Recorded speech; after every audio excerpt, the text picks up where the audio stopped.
Hi, my name is Charlie Emerson, and I'm presenting a professional development opportunity for secondary principals in Baltimore City.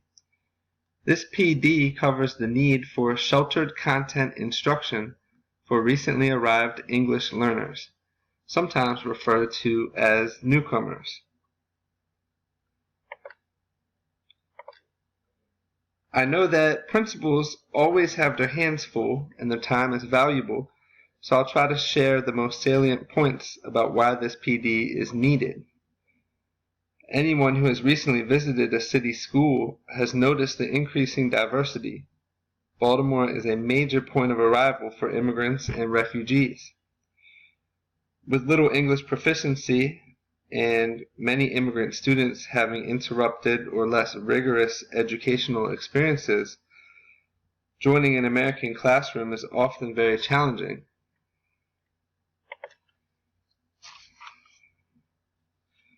The data highlights the problem very clearly. Maryland has been applauded for having one of the highest graduation rates in the country, and indeed this rate has increased over the last 5 years. Yet, while 88% of all of the class of 2014 graduated within 5 years, only 64% of ESOL students graduated. Perhaps more worrisome is that while the total graduation rate has been rising, the rate for ESOL students has actually dropped. In the era of No Child Left Behind, it looks like a significant group of students is being left behind. Here is a snapshot from the Maryland State Department of Education website that shows very clearly the data we just looked at.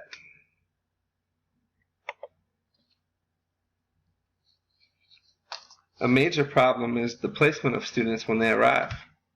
Generally, age is the only consideration, so a 13-year-old from the Sudan, for example, who speaks no English and has not attended school for the last 5 years would be placed in a pre-algebra class with native speakers who have been in American schools for their whole life.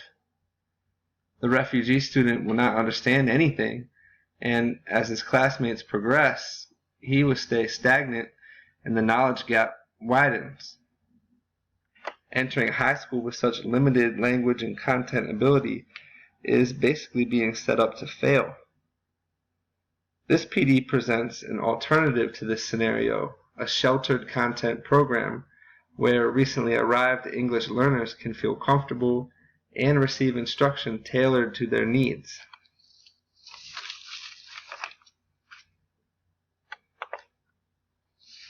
The profiles are pretty simple. Baltimore is a large district with significant ESOL population. The graduation and attendance rates fall well below the state average. Vanguard Collegiate Middle School is the site of a trial sheltered content program in the city, and the demographics mirror the city as a whole. Secondary principals have a challenging job, but their priority is to drive achievement amongst their students.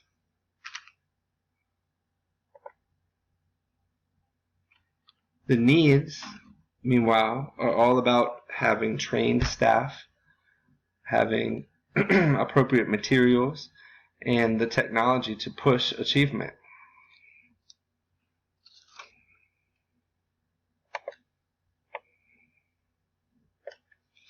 So the training plan is designed to be practical for Baltimore City principals. The PD will take place during the morning session of an in-service training. The PD will begin with the introduction. Participants will choose 2 starbursts from a bucket. This will be kind of an icebreaker. The colors correspond to various questions that the participants will answer amongst their groups. I want to have during this PD a couple hands-on things. It's always nice to be able to take away something from a PD that principals could share with their staff so they could apply in their own schools. The professional development basically consists of 2 modules.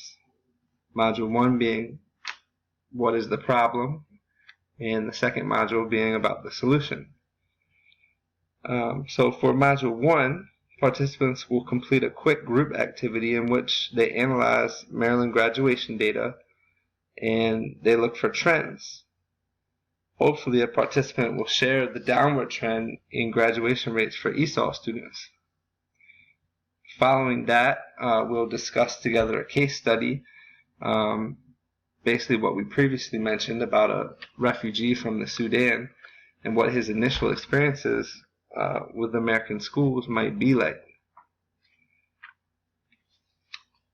Next, for an experience part of this module, the principal participants will get a chance to feel what it's like to be in this example student's shoes.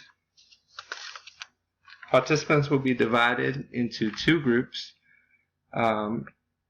I will bring as facilitators, we'll have 2 outstanding paraeducator interpreters from Vanguard, named Mr. John and Miss Alice, and they will come simultaneously lead a lesson with 2 groups, with each of the groups in their first language, which is Kinyarwanda. They're both from the Democratic Republic of the Congo. So the idea here is for one group, Miss Alice's group, to represent a mainstream social studies class. The other group, Mr. John's group, will be a sheltered content instructional class. Both will teach a lesson on geography, again in their native language, Kinyarwanda, which is doubtful that any of the principal participants will be able to understand. So Miss Alice will go ahead in the mainstream group and speak to the students in detail about latitude and longitude and so on, and give students a worksheet that they are to comprehend on their own. Meanwhile, in the other room, Mr. John will focus on the 4 cardinal directions. He will use pictures and have the students stand and face the direction as they say the words. They'll sing in a choral verse the directions together. So after this lesson, the participants will return together and reflect on what they learned. And ideally, they'll share back that the mainstream group learned absolutely nothing, while the group that was in the shelter content would hopefully be able to recite the 4 cardinal directions in Kinyarwanda. So this would mimic what the experience would be like for a newcomer from another country coming here to the United States. So after that, there'll be a break and I'll proceed to Module 2.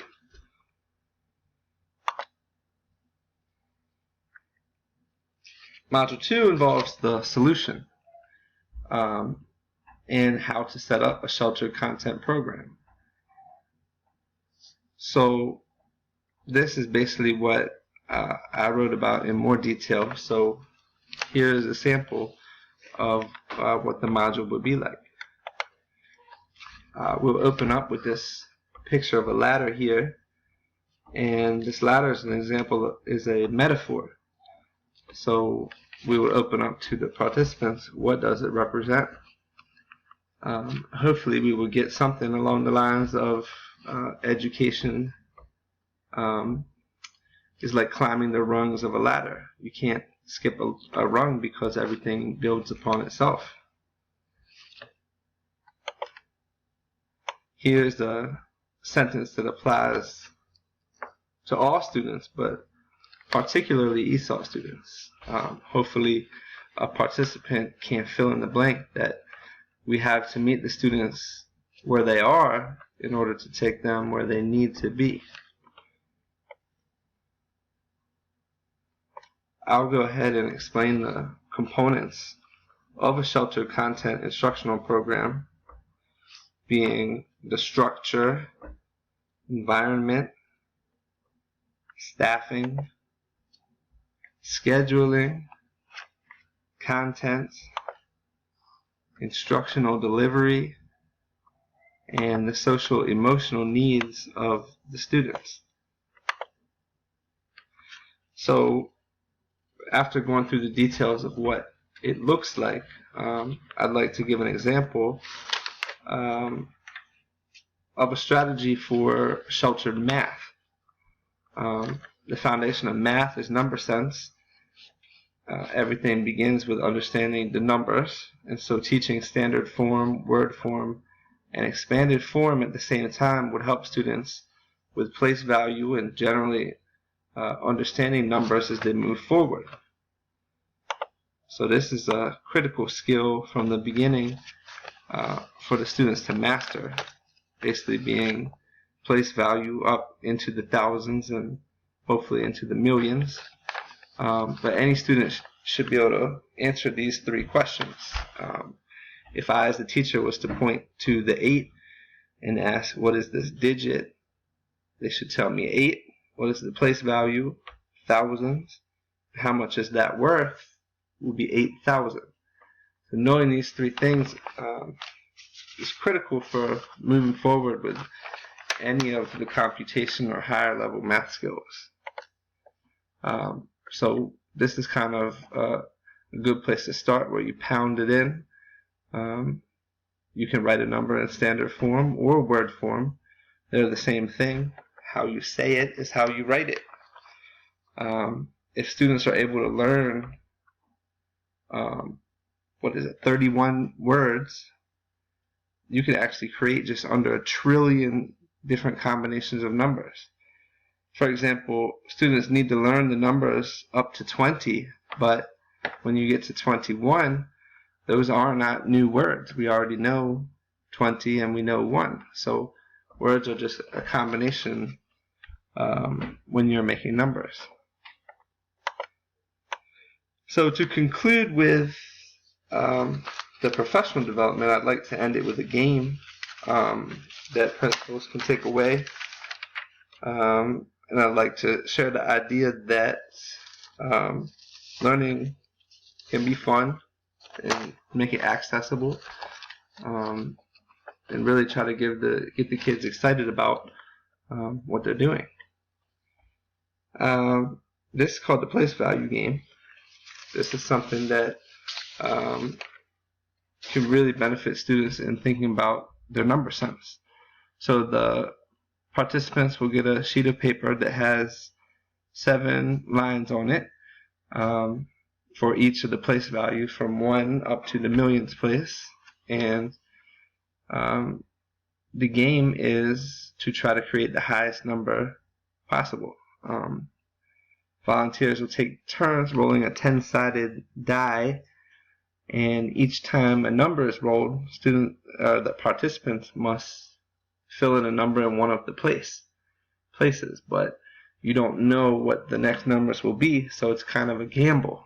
But it's important to recognize where you want to put certain numbers. It really is helpful for having number sense. So something like this is something that can be a reward for the students and motivate them to learn, and it's very helpful at the same time. So hopefully the participants will get a kick out of that and be able to take some practical things away with them and have a better understanding of sheltered content instructional programs. As far as the budget is concerned, the main area of cost comes from just the hours of development and the salary for the facilitators. So it will come to a total of $2,070. And lastly, evaluation will be kept pretty simple. We'll have a Likert scale with a few statements rather, that the participants could either agree or disagree with, and it will give me feedback as to how my presentation was. So thanks for listening, and hopefully you could take something away from this presentation. Thanks.